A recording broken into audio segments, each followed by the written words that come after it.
Encore une fois, le Real Madrid nous a offert un scénario digne des plus grands films, digne des plus grandes dramaturgies. C'était le Real Madrid en Ligue des Champions. Salut tout le monde, c'est Ous. On se retrouve pour une nouvelle vidéo pour débriefer cette demi-finale retour entre le Real Madrid et le Bayern Munich.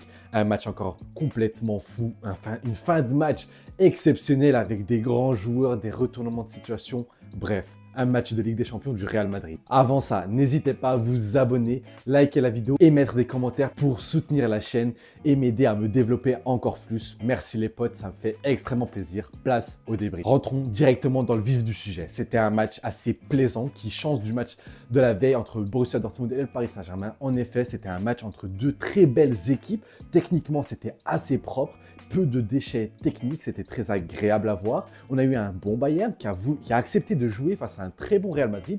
Je pensais que le Bayern allait envoyer une tempête au Bernabéu les premières minutes comme on a l'habitude avec les hommes d'Ancelotti, mais le Real Madrid est entré dans son match directement. Le Bayern s'est procuré quelques occasions, mais le Real Madrid était l'équipe qui dominait cette rencontre, qui montrait qu'ils étaient imposants, qu'ils étaient au Bernabéu et que ce match était pour eux. Mais le Real Madrid, comme je l'ai lu sur les réseaux sociaux, s'est fait Real Madrid-aide. En effet, le Bayern qui défendait bien en bloc assez bas, qui encaissait beaucoup les attaques du Real Madrid, notamment d'un joueur sur le côté gauche qui a fait aujourd'hui un match, a montré dans toutes les écoles des plus grands attaquants, des plus grands ailiers du monde, j'ai nommé Vinicius Junior, a beaucoup souffert, mais au moment de piquer, ils ont su piquer et de quelle manière Alphonso Davies sur son côté gauche qui a accéléré, qui rentrait à la mi-temps il me semble pour remplacer la blessure de Mazraoui il me semble, qui est rentré et qui a fait totalement du sale et qui est rentré avec son pied droit, lui qui est gaucher, on le rappelle, et qui a mis une frappe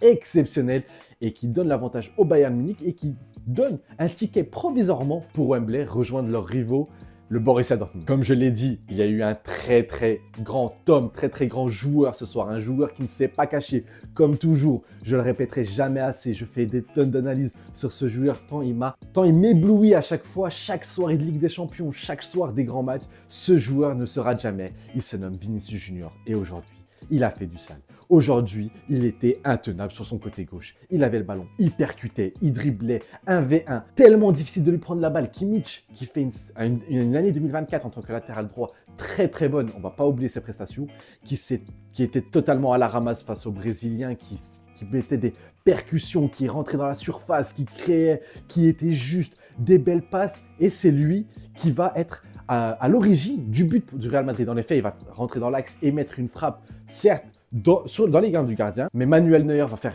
une faute de main tout simplement, car oui, la balle, oui, il y a eu un rebond, mais c'est une faute de main. Et Joselu, qui est tout juste rentré à la 81e minute, va marquer à la 88e. Lui, qui va vivre une soirée exceptionnelle, car quelques minutes plus tard, il va marquer le but décisif sur un assist de Rudiger. Et là, le Real Madrid retourne totalement le match sur une fin de match, encore une fois, exceptionnelle, dramaturgique. Le Real Madrid, d'ailleurs, qui avant de marquer les deux buts, on sentait une sorte de crispation qu'on n'a pas l'habitude de voir auprès du Real Madrid, eux qui sont toujours très calmes, très sûrs.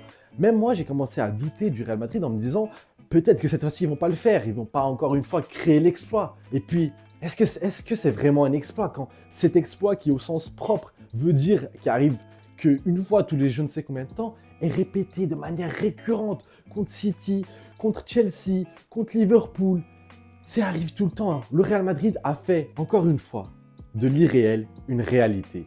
Et qu'est-ce que c'est beau de voir Joselu, qui, moi-même, je l'ai critiqué. Je n'ai pas critiqué le joueur, j'ai critiqué le choix. Quand tu vois Benzema qui part, on va rabâcher ce qu'on dit à chaque fois. Mais quand tu vois Benzema partir, qui ne se fait pas remplacer à part un Joselu qui arrive en complément, quand tu vois Eder Militao qui se fait les croiser, Thibaut Courtois qui se fait les croiser, oui, on répète tout le temps ça, mais il faut se rendre compte de la saison, excusez-moi, du Real Madrid qui est totalement folle, qui fait encore une fois un parcours assez bon, qui élimine le RB Leipzig, qui va éliminer Manchester City dans la difficulté, qui va éliminer un très grand Bayern. Chapeau au FC Bayern qui a fait une très belle double rencontre, qui n'a pas à rougir de sa prestation, qui a utilisé ses forces, mais qui malheureusement sont tombés sur un adversaire qui est surnaturel. Pour revenir encore une fois un peu sur Joselu, lui qui est formé au Real Madrid, lui qui est parti, lui qui, je rappelle, en 2022, la photo où il est allé voir le match du Real Madrid à Paris pour voir la finale en tant que supporter et qui aujourd'hui offre cette finale À Wembley, au Real Madrid, l'histoire est belle, l'histoire est magnifique. Ça va un peu dans tous les sens, comme dans mon débrief, mais Vinicius, il est l'heure de dire les termes. Il est l'heure de lui donner son ballon d'or. Je suis désolé, pour moi, la prestation d'aujourd'hui, c'est une prestation ballon d'or. C'est une prestation de très grand joueur, de leader technique. Il n'a pas marqué, il n'a pas fait de passe décisive, mais dans le jeu, il a mis une claque à tous ses rivaux. Il a mis une claque, il était intenable, imprenable, indispensable à cette équipe madrilène. Pour moi, il est l'heure de mettre du respect. Je l'ai vu sur les réseaux sociaux, ça me fait extrêmement plaisir pour lui car il est beaucoup pas assez respecté, pas assez mis en valeur. Et aujourd'hui, j'ai l'impression que le monde a vu qui était vraiment Vinicius Junior. Et à 23 ans, il est en train de mettre tout le monde d'accord. Et pour moi, il est le prétendant numéro 1 au ballon. Un match compliqué à débriefer car encore une fois, c'est la magie du Real Madrid. Qu'est-ce que vous voulez qu'on dise? Encore une fois, le Real Madrid s'en sort. Encore une fois, le Real Madrid a failli se faire punir par leur propre manière. Mais on finit par encore une fois retourner le match. Ils arrivent à revenir d'entre les morts pour gagner. Et ça, c'est le Real Madrid. Et ça, c'est exceptionnel. Maintenant, place à la finale entre le Borussia Dortmund et le Real Madrid. Une finale certes très imprévisible, tant Dortmund, on ne les voyait pas arriver aussi loin. Le Real Madrid était l'un des favoris et ont assumé ce statut malgré toutes les péripéties qu'il y a eu autour d'eux. Ils ont fait un très grand match. Chapeau au Bayern qui a aussi fait un grand match, mais malheureusement, il y aura des regrets. On pensera à cette contre-attaque lancée par Thomas Müller, excusez-moi, j'ai failli dire Thomas Tuchel. Thomas Müller qui n'a pas abouti, où c'était une sorte de 3 contre 2 ou 3 contre 1 qui a mal abouti, où Pavlovic a ralenti, où il n'a pas réussi à aller au bout de sa course. Ça aurait pu être le but du chaos et en finir, mais malheureusement, comme je dis souvent, si tu ne tues pas le Real Madrid, c'est le Real Madrid qui te tuera. Et comme dirait un grand philosophe, Thierry Henry, oh, c'est Madrid en face. Voilà la fin de cette petite vidéo, un petit débrief à chaud de cette rencontre. J'en ferai peut-être une analyse des doubles demi-finales de Ligue des Champions. En attendant, je vous invite à vous abonner, liker la vidéo, mettre en commentaire ce que vous avez pensé du match. N'hésitez pas à aller voir ma dernière vidéo sur Florian Wirtz. Vous n'avez pas été nombreux à aller la voir, donc n'hésitez pas à aller la voir. Merci du soutien les gars. Je vous dis à très vite, c'était Ous et un avis noyé dans la mer.